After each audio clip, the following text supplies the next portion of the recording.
बिस्मिल्लाहिर्रहमानिर्रहीम। Dear students, अस्सलाम वालेकुम। हम फर्स्ट ईयर की इस क्लास में प्रीवियस लेक्चर में चूजिंग करियर एक नया रीडिंग टेक्स्ट हमने स्टार्ट किया था और फर्स्ट 2 पैराग्राफ्स हमने कर लिए थे। सेकंड पैराग्राफ के एंड पर थे हम और अब वहीं से कंटिन्यू करते हैं अपनी क्लास को। मैं थोड़ा सा रिव्यू कर दूं, फिर उसके बाद आगे कंटिन्यू करते हैं। स्क्रीन शेयर कर रहा हूं मैं, ये लीजिए। स्क्रीन आपके सामने है। हाँ जी, चैट मैंने ओपन कर ली है। ठीक है, अच्छा जी। अब देखिएगा, इस यूनिट में हमने पढ़ा था कि करियर चूज करना इतना इम्पोर्टेंट है, और सेकंड पैराग्राफ में हम पढ़ रहे थे कि जॉब और करियर में क्या फर्क है। ठीक है भाई, तो हमने स्टार्टिंग में इस पैराग्राफ के यही किया था, पढ़ा था कि जॉब और करियर में क्या फर्क है। और हम यहाँ थे, फॉर अ करियर, यहाँ से स्टार्ट लेंगे अब हम, यहाँ से जहाँ मेरा कर्सर मूव कर रहा है। For a career, one needs a certain level of qualification,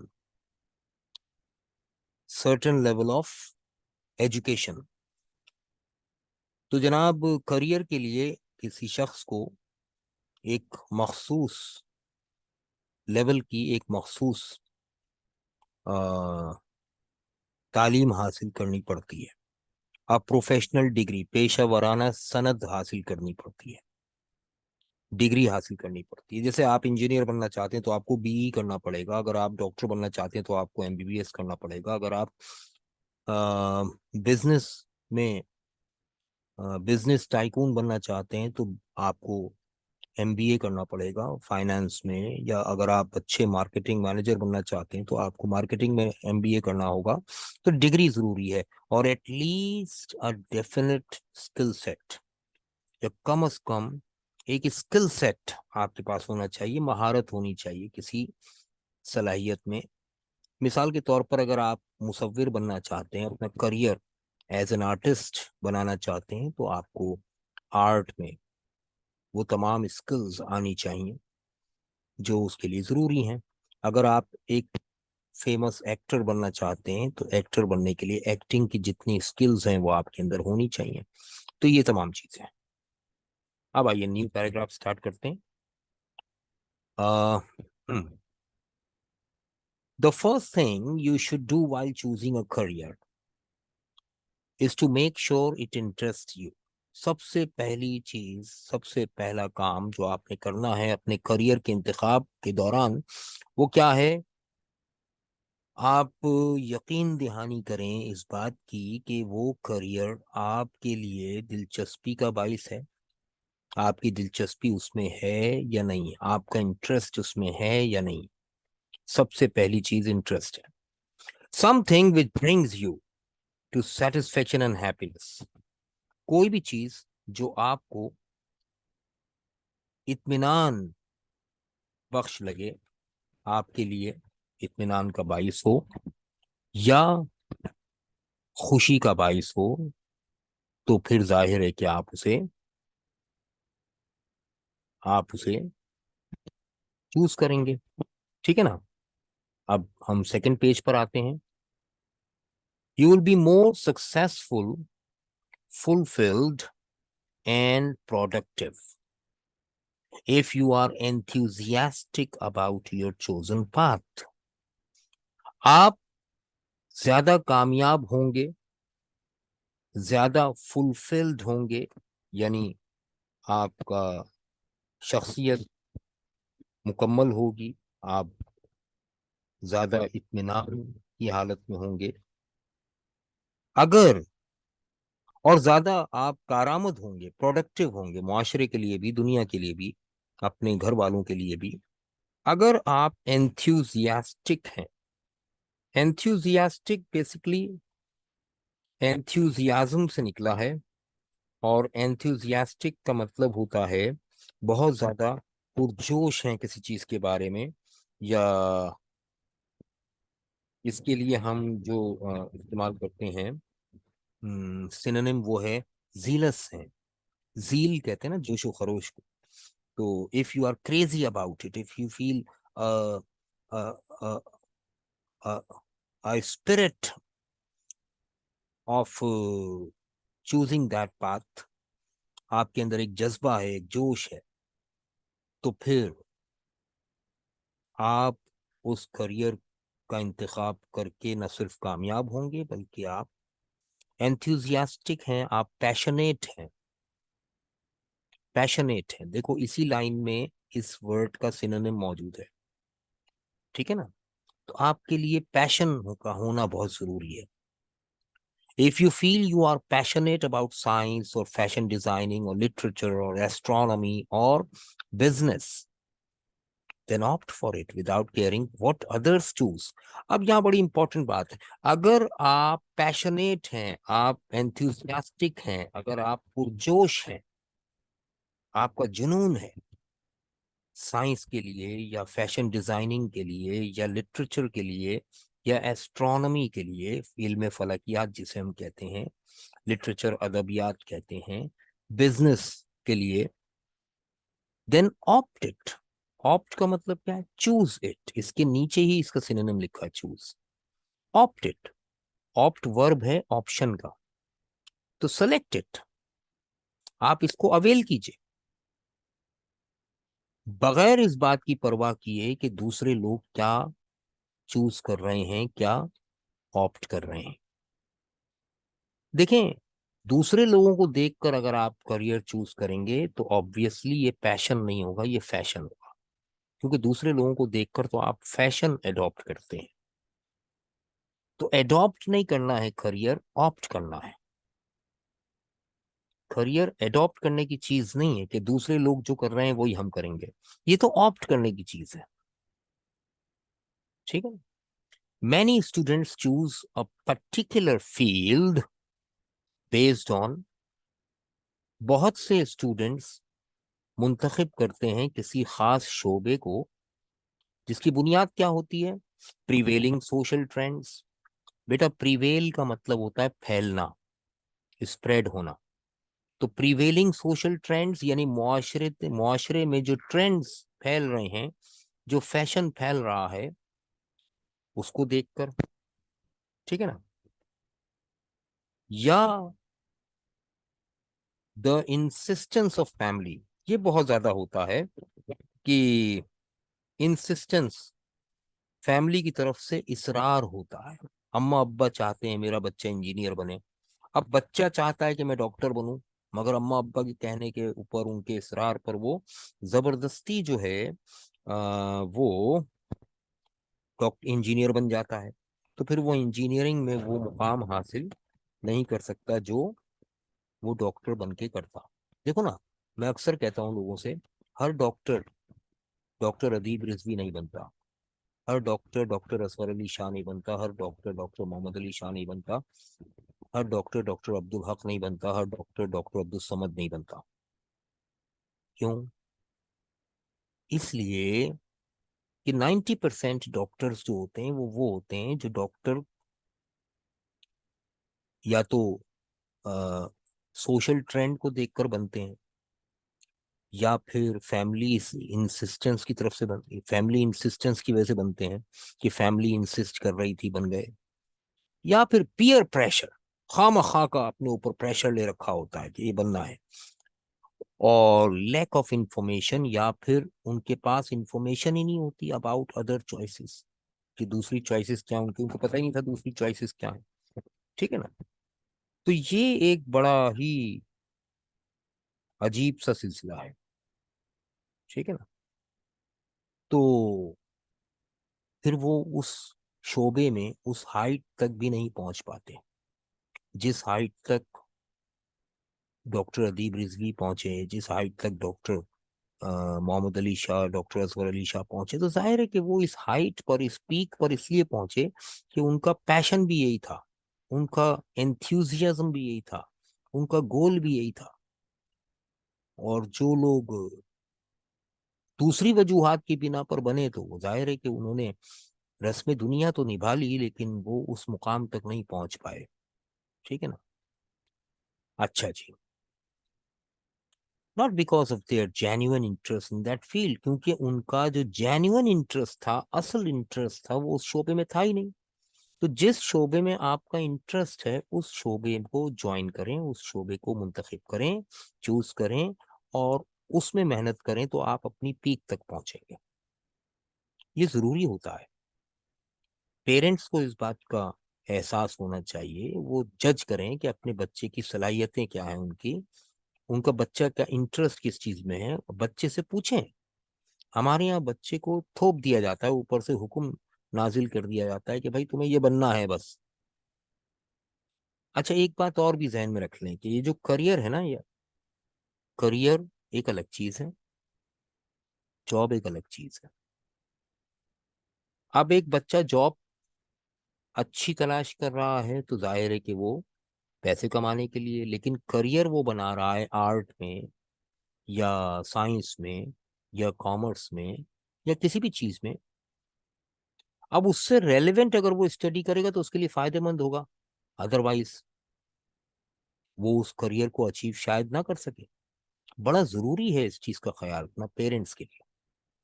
ठीक है ना। तो पेरेंट्स को बच्चे की मर्जी पर छोड़ देना चाहिए कि वो क्या बन, हाँ, बच्चे को इस भी सीरियस लेना चाहिए इस बात पर। ऐसा नहीं कि बच्चे को उसकी मर्जी पर छोड़ दिया तो बच्चा कुछ बना ही नहीं। बच्चे को भी सीरियस होना चाहिए ना। अल्टीमेटली, फाइनली क्या होता है, after some time they find no motivation to continue. अब जबरदस्ती डॉक्टर बन गए या जबरदस्ती इंजीनियर बन गए, तो कुछ अरसे बाद ये होता है कि उनके अंदर जो तहरीक होती है, जो मोटिवेशन होता है ना उस शोबे से मुतालिक, वो कंटिन्यू नहीं रहता, वो डिसकंटिन्यू हो जाता है। वो उकता जाते हैं अपने उस शोबे से। In the long run this lack of motivation leads to dissatisfaction. और कुछ अरसे बाद जाकर वो मोटिवेशन जो कम हो रहा था बिलाखिर खत्म हो जाता है, और डिससेटिस्फेक्शन का शिकार हो जाते हैं ऐसे लोग। यानी फिर वो किसी चीज से सेटिस्फाइड ही नहीं होते। एंड नेगेटिव इमोशनल एक्सपीरियंस, बल्कि वो मनफी जज्बात के तजुर्बे से गुजरते हैं। उनके जज्बात बड़े नेगेटिव हो जाते हैं। वो हर चीज को नेगेटिवली ले रहे होते हैं, पैसिमिस्ट हो जाते हैं। Every field offers potential growth, success and satisfaction. हर शोबा आपको पोटेंशियल ग्रोथ ऑफर करता है। पोटेंशियल का मतलब होता है छुपा हुआ, पोशीदा। ग्रोथ कहते हैं आपकी नशोनुमा को, आपके अंदर की जो नशोनुमा है। देखो, एक चीज होती है कि आप फिजिकली ग्रो कर रहे हैं। फिजिकल ग्रोथ सबको नजर आ रही है आपकी। आप फिजिकली ग्रो कर रहे हैं, तो ऑब्वियसली आपका कद भी बढ़ रहा है, आपकी जो है वो, आप फिजिकली भी स्ट्रांग हो रहे हैं। ये तो फिजिकल ग्रोथ हुई ना यार। लेकिन मेंटल ग्रोथ, जहनी नशोनुमा आपकी, आपकी मेच्योरिटी जो आपके अंदर आएगी, वो सब कुछ जो है वो पोटेंशियल ग्रोथ है आपकी। और हर शोबा आपको पोटेंशियल ग्रोथ ऑफर करता है, सक्सेस ऑफर करता है, कामयाबी का मैदान आपके सामने खुला होता है, सेटिस्फेक्शन ऑफर करता है, if you excel in it by putting your heart and soul into it. अगर आप अपने दिलो जान लगाकर, putting your heart and soul in it, अपनी जानो दिल लगाएं उस शोबे में, और एक्सेल करें। एक्सेल वर्ब है एक्सीलेंट का, यानी बेहतरीन महारत हासिल करें, तो ऑब्वियसली आपको उस शोबे में पोटेंशियल ग्रोथ भी मिलेगी, सक्सेस भी मिलेगी, सेटिस्फेक्शन भी मिलेगी। लेकिन जाहिर है कि आप एक्सेल उसी शोबे में करेंगे ना जिसमें आपका इंटरेस्ट होगा, वरना आप क्यों करेंगे। अच्छा जी। अब देखिएगा next paragraph. Your personality type and your values also determine the choice of career. ये वर्ड है डिटरमिन। डिटरमाइन कोई लफ्ज नहीं है इंग्लिश में। डिटरमाइन कोई वर्ड ही नहीं है इंग्लिश में, डिटरमाइन नहीं पढ़ना है इसको कभी, डिटरमिन सही लफ्ज है। ये पर्सनैलिटी टाइप, अब देखो हर इंसान की ना एक तशख्खुस होता है, एक जाहिरी शख्सियत होती है, एक पर्सनैलिटी टाइप होता है। मिसाल के तौर पर अगर आपके सामने कोई इंसान आए और वो देखने में आपको, आप उसको फिजिकली जब देखते हैं अपेरेंटली बज़ाहिर, तो अंदाजा लगाते हैं कि यार ये कोई फौजी लग रहा है, इसकी चाल ढाल बता रही है कि वो आर्मी मैन है या पुलिस मैन है ना। या किसी शख्स की चाल ढाल बता रही होती है, चलने फिरने का अंदाज, बोलने का अंदाज बता रहा होता है कि वो कोई लीडर है, कोई पॉलिटिशियन है, ठीक है ना। तो या बाज बच्चों को देखकर आप अंदाजा लगाते हैं कि यार इसको तो मॉडलिंग करनी चाहिए, इसको बहुत अच्छा मॉडल बनेगा ये। तो ये पर्सनैलिटी टाइप होती है जो हर शख्स की अपनी एक मुख्तलिफ होती है, ठीक है ना। Your personality type and your values, आपकी जो वैल्यूज हैं, आप किन चीजों को अहमियत देते हैं अपनी जिंदगी में, आपके लिए कौन सी चीजें काबिल कद्र हैं, वो भी फैसला करती हैं आपके करियर के इंतखाब में मदद करने में। Everyone has certain personal values, हर इंसान की अपनी मखसूस वैल्यूज होती हैं, अक़दार होती हैं, विच मोल्ड हिज और हर प्रेफरेंसेस, जो उसकी तरजीहात, प्रेफरेंसेस को मोल्ड करती हैं। बेटा मोल्ड का मतलब क्या होता है, देखो मैं बताऊं, मिट्टी का बर्तन बनाने वाला, जो मिट्टी के बर्तन बनाता है उसे कहते हैं कुम्हार। मिट्टी के बर्तन बनाने वाला मिट्टी गूंथता है, फिर उस मिट्टी को चक्के पे रखता है, फिर चक्का घुमाता है, फिर अपने हाथों से उसे शक्ल देता है। ये जो वो अपने हाथों से शक्ल दे रहा है ना मिट्टी को, इस अमल को कहते हैं moulding, mould from the clay. तो मोल्ड का मतलब है to shape up, to shape up, शक्ल देना। अब आपकी जो प्रेफरेंसेस है, प्रेफरेंसेस मींस प्रायोरिटीज, तरजीहात, आप किन चीजों को तरजीह देते हैं, इंपॉर्टेंस देते हैं अपने करियर से रेलेवेंट, तो आपकी जो तरजीहात हैं उनको शक्ल देती है आपकी values. For some it is independence, कुछ लोगों के लिए इंडिपेंडेंस बहुत बड़ी चीज है, वो इंडिपेंडेंट होना चाहते हैं, डिपेंडेंट नहीं होना चाहते, उन्हें आजादी चाहिए। जैसे अब ये आज़ादी वो आज़ादी नहीं है जो पाकिस्तान ने अंग्रेज़ों से हासिल की थी। आज़ादी का मतलब यहाँ पर ये है कि कुछ स्टूडेंट्स होते हैं जो यूनिवर्सिटी में एडमिशन होते ही ट्यूशन्स पढ़ाना शुरू कर देते हैं, या कोई छोटी मोटी जॉब कर लेते हैं पार्ट टाइम, वो इसलिए कि वो अपने अखराजात खुद उठाना चाहते हैं, वो पेरेंट्स पे डिपेंडेंट नहीं होना चाहते, वो इंडिपेंडेंट मीन्स अवेल करना चाहते हैं। ऐसा भी होता है। And for others it is recognition और लीडरशिप, कुछ लोगों के लिए रिकॉग्निशन की वैल्यू होती है।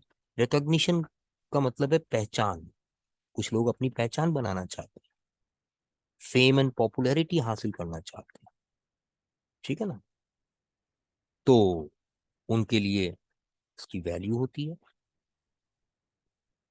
मिसाल के तौर पर कोई टीवी एक्टर है, तो वो अगर बाजार में निकलता है तो लोग उसे पहचानते हैं, लोग उससे ऑटोग्राफ लेते हैं, लोग उससे मिलते हैं, हाथ मिलाकर फख्र महसूस करते हैं। तो उस एक्टर के लिए ये जो रिकग्निशन है उसकी, ये ऑक्सीजन है, ये बहुत अहम चीज है उसके लिए। हाँ, जिस दिन वो बाजार में निकले और किसी ने कोई ऑटोग्राफ भी नहीं मांगा, किसी ने कुछ बोला भी नहीं, किसी ने कुछ पहचाना भी नहीं किसी ने, तो वो दिन उसके लिए जिंदगी का उदास तरीन दिन होगा, क्योंकि उसके लिए recognition is something that is valuable for him. इसी तरह से किसी शख्स के लिए लीडरशिप, अब बाज स्टूडेंट्स ऐसे होते हैं जो क्लास में मॉनिटर होते हैं, कॉलेज में प्रीफेक्ट बन जाते हैं, टीम के कैप्टन भी बन जाते हैं वो, बिकॉज उनके अंदर एक लीडरशिप की सलाहियत मौजूद है और उनके लिए इसकी बड़ी अहमियत है। सम विश टू हेल्प ह्यूमैनिटी, आप देखें हर मोहल्ले में एक एक ना एक बंदा ऐसा जरूर होता है जो ह्यूमैनिटी को, हेल्प, इंसानियत की मदद करके खुश होता है। वो पूरी गली के लिए जो है खिदमतगार बना होता है, ये इस घर में मसला है, चलो भाई इस मसला को हल करो, गली का ये मसला है, मोहल्ले का ये मसला है, इस मसले को हल करने में वो आगे आगे नजर आता है, तो एक्चुअली ये उसके लिए सेटिस्फेक्शन का बाइस है। This is his value. And others desire intellectual, scientific और आर्टिस्टिक अचीवमेंट। कुछ लोग इंटेलेक्चुअल अचीवमेंट हासिल करना चाहते हैं, मिसाल के तौर पर किसी को शायरी का शौक होता है, वो शायरी करके लोगों को दिखाता है, उनसे दाद लेना चाहता है, खुश होता है इस बात पर, तो वो इंटेलेक्चुअल अचीवमेंट हासिल करना चाहता है। साइंटिफिक अचीवमेंट हासिल करना चाहते हैं कुछ स्टूडेंट्स, कुछ लोग चाहते हैं कि वो साइंटिफिकली कुछ ऐसा काम करें कि लोग उनकी तारीफ करें। कुछ आर्टिस्टिक अचीवमेंट, जैसे कोई ड्राइंग वगैरह बना दी और बड़ों को दिखा रहे हैं, बड़े उनकी तारीफें कर रहे हैं, तो उन्हें खुशी होती है। तो ये सारी चीजें अपने अंदर आइडेंटिफाई कीजिए। Your career decision should correspond and complement your values. क्योंकि आपका करियर का फैसला मुताबिकत रखना चाहिए, करस्पॉन्डेड होना चाहिए, यानी इन कॉरेस्पॉन्डेंस विद, यानी रेलेवेंट होना चाहिए, उसकी मुताबिकत होनी चाहिए आपकी वैल्यूज से। आपकी वैल्यूज कुछ और हैं और आपका करियर कुछ और है, तो ये बड़ा एक डिफरेंट हो जाएगा, शख्सियत में तजाद आ जाता है। कॉम्प्लीमेंट योर वैल्यूज, ये कॉम्प्लीमेंट आई वाला नहीं है, ई वाला है, कंप्लीट से बना है। कॉम्प्लीमेंट योर वैल्यूज यानी आपकी जो वैल्यूज हैं उनकी तकमील होनी चाहिए, suiting and matching your personality type, और साथ साथ आपकी जो पर्सनैलिटी टाइप है उससे सूट करे, उससे मैच करे। मिसमैच होना तो फिर मजा नहीं आता। आप जैसे आ, मिसाल के तौर पर एक शख्स बहुत ही हम्बल सा, बहुत ही नाजुक नाजुक हाथ, वो हाथ मिला रहा है, नरमी से हाथ मिला रहा है, आहिस्ता आहिस्ता बोल रहा है, उसकी शख्सियत में रोब और दबदबा ही नहीं है, और आपको अचानक पता चले कि भाई वो डीएसपी है पुलिस में, तो आप हैरान रह जाएंगे, आप कहेंगे अच्छा, देखने में तो नहीं लगता। बिकॉज उसकी पर्सनैलिटी टाइप वो है ही नहीं जो उसका काम है, जो उसका करियर है, तो मैच नहीं कर रहा। पर्सनैलिटी टाइप मैच करनी चाहिए आपके करियर से। For example, an extrovert person, extroverted person लिखा है बेटा, खाली एक्सट्रोवर्ट भी लिख देते तो काफी था। एन एक्सट्रोवर्ट, देखो इंसान दो तरह के होते हैं आमतौर पर, एक इंट्रोवर्ट और एक एक्सट्रोवर्ट। इंट्रोवर्ट वो लोग होते हैं जो तन्हाई पसंद होते हैं, महफिल में बैठकर भी किसी से बातचीत नहीं करते, अकेले बैठे रहते हैं, और वो हुजूम में भी तन्हा होते हैं और सोशल नहीं होते, वो इंट्रोवर्ट कहलाते हैं। ठीक है ना, अपनी जात में गुम रहते हैं, अपने ख्यालों में गुम, उन्हें तन्हाई पसंद होती है, खानदान की तकरीबात में भी नहीं जा रहे होते, और वो जो हैं बस चाहते हैं कि बस अपने काम से काम रखें, दूसरे उनको तंग ना करें। ये इंट्रोवर्ट हैं। और एक्सट्रोवर्ट वो होते हैं जिसको ऑपोजिट है, बहुत ज्यादा सोशल होते हैं। ठीक है ना, और लोगों से मिलना मिलाना, और ये अब देखिए ना, एक इंट्रोवर्ट पर्सन को आप कॉल सेंटर में बता बिठा दें, कॉल सेंटर का काम क्या होता है, टेलीफोन कॉल्स आती हैं, उन्हें मार्केटिंग करनी होती है। अब आपने एक इंट्रोवर्ट को बैठा दिया कॉल सेंटर में, तो वो तो वैसे ही बेचारा हाँ हूं में जवाब देने वाला इंसान है। अब वहां से कस्टमर सवालात कर रहा है और ये हाँ हूँ नहीं हाँ हूँ, तो मार्केटिंग तबाह हो जाएगी। वो मार्केटिंग कर ही नहीं सकता, उसका जॉब ही नहीं है, कस्टमर डीलिंग करता ही नहीं, कर ही नहीं सकता वो। ऐसी जगह पर तो बड़ा सोशल और बहुत ही इजी गोइंग पर्सन चाहिए। इजी गोइंग मीन्स बहुत ही घुल मिल जाने वाला, तो ऐसा शख्स चाहिए जो एक्सट्रोवर्ट हो। मार्केटिंग है, कस्टमर इंटरेक्शन है, कस्टमर ओरिएंटेड जॉब्स हैं, या सोशल नेटवर्किंग की जॉब्स हैं, इंट्रोवर्ट का काम ही नहीं है, ये तो एक्सट्रोवर्ट का काम है। तो an extrovert person finds a social customer oriented workplace more appealing।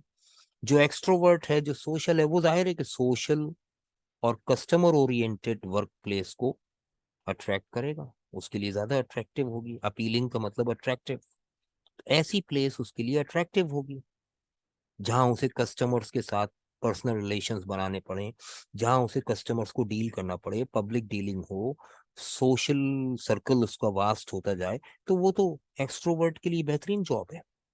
In contrast, इसके बरखिलाफ, एन इंट्रोवर्ट पर्सन में be more at ease in a career that requires less social interaction and more independent analytical tasks. जबकि एक introverted person यानी introvert जो है वो उसके लिए ज्यादा आसानी होगी एक ऐसे करियर में जिसमें सोशल इंटरेक्शन बहुत कम हो, पब्लिक डीलिंग कम हो, कस्टमर ओरिएंटेड ना हो, बल्कि वो आजादाना तरीके से इंडिपेंडेंटली एनालिटिकल टास्क करे, यानी तज्जियाती काम करे, किताबें पढ़े, रिसर्च करे। अब देखो ना, एक रिसर्च करने वाला साइंटिस्ट जो है, रिसर्च वर्कर, वो अगर इंट्रोवर्ट होगा तो ज्यादा कामयाब होगा, इसलिए कि उसको डिस्टरबेंस नहीं चाहिए बिल्कुल भी। ठीक है ना। और जबकि एक एक्सट्रोवर्ट जो होगा वो काम ही नहीं कर सकेगा, वो सोशल इतना ज्यादा होता है कि वो जब रिसर्च वर्क करने बैठेगा तो ऑब्वियसली उसके उसको 10 मरतबा तो अपना मोबाइल फोन चेक करना पड़ेगा, व्हाट्सएप मैसेजेस के जवाब देने पड़ेंगे, वो फेसबुक के ऊपर मैसेजेस के जवाब देने पड़ेंगे। वो इतना एक्सट्रोवर्ट और इतना सोशल होगा तो उसे फुर्सत ही नहीं मिलेगी इन चीजों के लिए। ठीक है ना। तो जरूरी है कि आपकी पर्सनैलिटी टाइप से मैच करती हो। ठीक है ना। तो ये जरूरी है। ठीक। तो इंट्रोवर्ट उस शख्स को कहते हैं जो तन्हाई पसंद हो, और एक्सट्रोवर्ट उसे कहते हैं जो समाजी शख्सियत रखता हो। तो इंट्रोवर्ट का मतलब है गैर समाजी शख्सियत, और एक्सट्रोवर्ट का मतलब है समाजी शख्सियत। तो हर इंसान की शख्सियत या तो समाजी होती है या गैर समाजी होती है। ठीक है ना। अच्छा जी, अब देखिएगा, कह रहे हैं engineering may be a good field for some who likes to do practical work in the field। अच्छा, कुछ लोग बड़े प्रैक्टिकल होते हैं, वो पेंसिल कॉपी लेकर काम नहीं करना चाहते, वो मैदान में उतर कर अपने हाथ पांव चलाकर काम करते, तो वो जाहिर है कि ऐसी प्रैक्टिकल वर्क फील्ड होगी तो उसके अंदर इंजीनियरिंग का शोभा बेहतरीन है उनके लिए, जो लोग इस किस्म के आदी हैं। The next step in your pursuit to choose your career is to identify your strengths and weaknesses. दूसरा कदम जो आप उठाएंगे इस सिलसिले में कि आप अपना करियर कैसे मुंतखब करें, ये इन योर परस्यूट है, यह है in pursuit to choose your career. ये इन योर परस्यूट नहीं है, ये योर यहाँ गलत लिखा है। The next step in pursuit to choose your career, अपने करियर का इंतखाब करने के सिलसिले में अगला कदम क्या है? To identify your strengths and weaknesses. आपको इस काबिल होना चाहिए कि आप अपनी स्ट्रेंथ और वीकनेसेस को आइडेंटिफाई करें। आपकी क्या कमजोरियां हैं और आपकी क्या सलाहियतें हैं, उसको पहचानना जरूरी है भाई। मिसाल के तौर पर आप मैट्रिक की मार्कशीट उठाएं और उसमें देखें, पर चला आप बायोलॉजी में वीक हैं, नंबर कम है। अच्छा, आपका इंटरेस्ट भी कम है बायोलॉजी में, तो फिर तो आपकी वीकनेस है ये। मैथमेटिक्स में बहुत स्ट्रांग है आप, मार्क्स भी बहुत अच्छे हैं, तो इसका मतलब ये आपकी स्ट्रेंथ है। अच्छा, सिर्फ मार्क्सशीट की बात नहीं है, बल्कि जिंदगी के हर शोबे में आप देखें आपकी कुछ कमजोरियां होती हैं, कुछ सलाहियतें आपको ताकत बख्शती हैं, आपके जहन को ताकत बख्शती हैं। तो वीकनेसेस को आइडेंटिफाई कीजिए। अच्छा, वीकनेसेस को आइडेंटिफाई करके दो काम कर सकते हैं, या तो उस शोबे को ही ना अपनाएं जिसमें आप वीक हैं, बल्कि उस शोबे का इंतखाब करें जिसमें आप स्ट्रांग हैं। पहली बात। दूसरी बात, अगर आपका इंटरेस्ट उस शोबे में है लेकिन आपकी वीकनेसेस उस शोबे में आपको आगे नहीं बढ़ने दे रही, मगर आपका इंटरेस्ट तो उसी शोबे में है, आपकी बायोलॉजी वीक है, आपको बायोलॉजी अच्छी नहीं आती, आप नंबर भी कम आ रहे हैं बायोलॉजी में, लेकिन आप डॉक्टर बनना चाहते हैं, तो फिर इससे भी फायदा उठाएं। अपनी वीकनेस को अपनी स्ट्रेंथ में चेंज करें। Convert your weakness into your strength. Weakness को स्ट्रेंथ में तब्दील करना जरूरी है। मिसाल के तौर पर शाहिद आफरीदी की वीकनेस थी कि वो विकेट पर ठहर नहीं सकता था, बस आते ही हिटिंग करता था, छक्का मारना है बस, हर सूरत छक्का चौका ही मारना है मैंने। ये उसकी वीकनेस थी। कोचेस ने उसको एक नई चीज सिखाना शुरू की कि रोकते कैसे हैं। हिट नहीं करो, रोको। अब नई चीज सिखाने में वो पुरानी भी भूल गया, और आगे जाकर वो बहुत अच्छा बैट्समैन नहीं बन सका। शुरू में बहुत अच्छा बैट्समैन था, उसने बड़े रिकॉर्ड्स बनाए। उसके बाद आहिस्ता आहिस्ता उसकी बैटिंग हल्की होती चली गई। यकीन कीजिए, अगर कोचिज उसकी वीकनेस को स्ट्रेंथ बनाते ना, बजाय उसको एक नई चीज सिखाने के, उसकी वीकनेस को ही स्ट्रेंथ बनाते। भाई तुम्हें हिटिंग का शौक है, हिटिंग करो, लेकिन हिटिंग परफेक्शन से करो, इसकी प्रैक्टिस इतनी करो, इस वीकनेस को अपनी स्ट्रेंथ बना लो। सारी दुनिया डरेगी तुमसे, हर बॉलर तुमसे डरेगा। वीकनेस को स्ट्रेंथ में कन्वर्ट करना बहुत जरूरी है। ठीक है ना। आप मार्कशीट देखते हैं बायोलॉजी में नंबर कम है, आप बायोलॉजी को अपनी स्ट्रेंथ बना लें, सारी मेहनत उसी पर असल में वीकनेस आपको इंडिकेट करती है कि आपको इस एरिया में मेहनत की जरूरत है।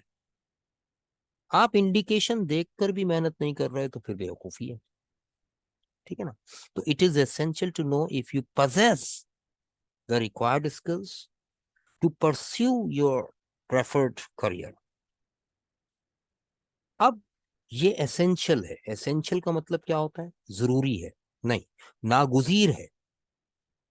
जरूरी को तो नेसेसरी कहते हैं, एसेंशियल का सिनोनिम जरूर है नेसेसरी, लेकिन मीनिंग में फर्क है। नेसेसरी का मतलब होता है जरूरी, एसेंशियल का मतलब होता है नागुजीर, इंतहाई जरूरी। नेसेसरी के बगैर गुजर मुमकिन है, एसेंशियल के बगैर गुजर मुमकिन नहीं है। देखिए ना, खाना खाना आपके लिए नेसेसरी है, नहीं खाएंगे तो क्या मर जाएंगे? नहीं। पानी पीना आपके लिए नेसेसरी है, पानी नहीं पियेंगे तो क्या मर जाएंगे? ऐसा नहीं है। लेकिन सांस लेना आपके लिए एसेंशियल है, नहीं लेंगे तो मर जाएंगे। क्या ख्याल है? तो एसेंशियल इंतहाई नागुजीर को कहते हैं। अब ये जानना आपके लिए नागुजीर है, इंतहाई जरूरी है। क्या आप उन सलाहियतों के मालिक हैं जो मतलूबा सलाहियतें हैं? If you possess the required skills, क्या वो सलाहियतें, क्या वो महारतें आपके अंदर मौजूद हैं to pursue your preferred career, जो आपके प्रेफर्ड करियर यानी वो करियर जिसको आप तरजीह देते हैं, आप प्रेफर करते हैं, उसको फॉलो करने के लिए। परस्यू का मतलब है फॉलो करना। For example you may like computer science. मिसाल के तौर पर आप कंप्यूटर साइंस पसंद करते हैं।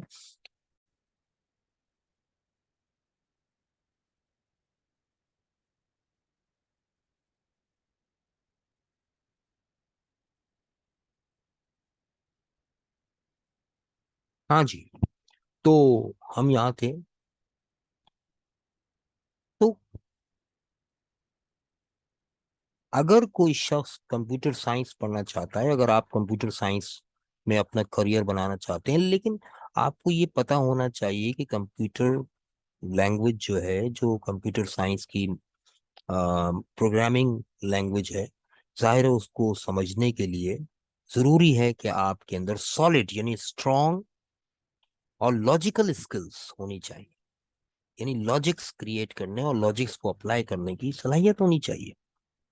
Similarly, good knowledge of accounting is needed if you aspire to be a chartered accountant. अगर आप चार्टर्ड अकाउंटेंट बनना चाहते हैं तो आपको अकाउंटिंग की बहुत अच्छी नॉलेज होनी चाहिए। यहाँ एस्पायर का मतलब है डिजायर और want.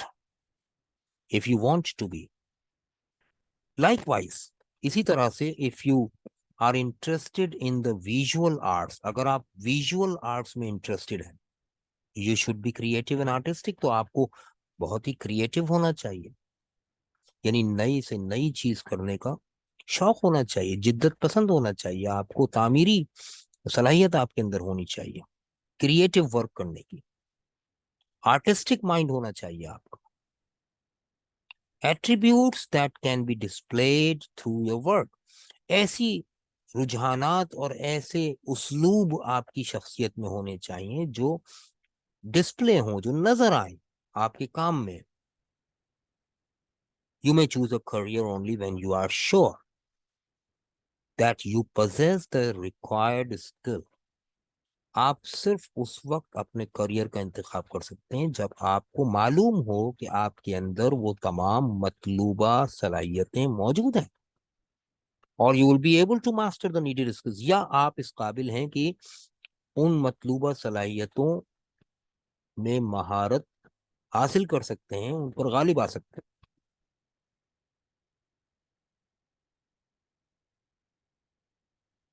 There are many aptitude tests available online. आप अगर इंटरनेट पर देखें तो इंटरनेट पर तो हमारा बच्चा हर वक्त ही बिजी रहता है, लेकिन कभी काम की चीज भी देख ली जाए तो अच्छा है। तो इंटरनेट पर अगर आप देखें तो गूगल पर आपको सैकड़ों की तादाद में एप्टीट्यूड टेस्ट की साइट्स मिल जाएंगी जिस पर आप मुख्तलिफ किस्म के टेस्ट पास कर सकते हैं, आप टेस्ट की प्रैक्टिसेस कर सकते हैं। आपकी प्रैक्टिस के लिए बनी है, एप्लीकेशंस बनी हुई हैं, ठीक है ना। तो वो टेस्ट, ऑनलाइन टेस्ट अवेलेबल होते हैं, that can help you to reach a suitable decision. वो आपका एप्टीट्यूड यानी आपका जो मेंटल एटीट्यूड है, जो आपका जहनी रुझान है, उसे जज करने के लिए होते हैं। तो वो आपके लिए मददगार होंगे अपने सूटेबल डिसीजन तक पहुंचने में, ठीक है ना।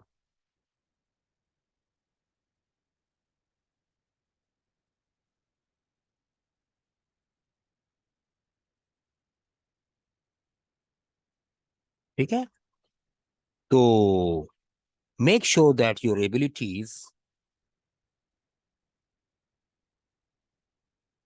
अच्छा,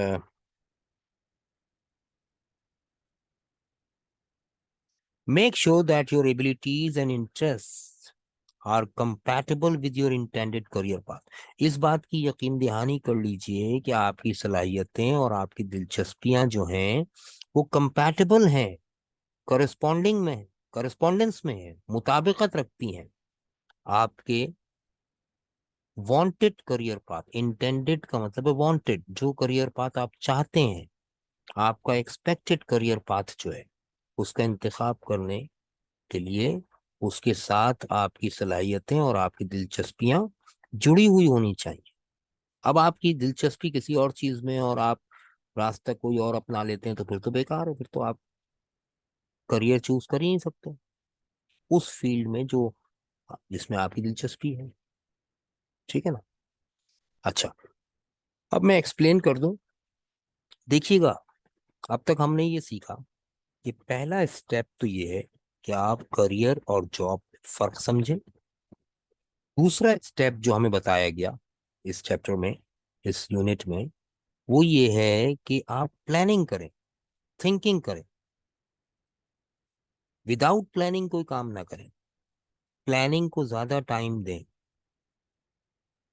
प्लान करें, स्ट्रेटजी बनाएं, लॉन्ग टर्म स्ट्रेटजी बनाएं, ठीक है ना।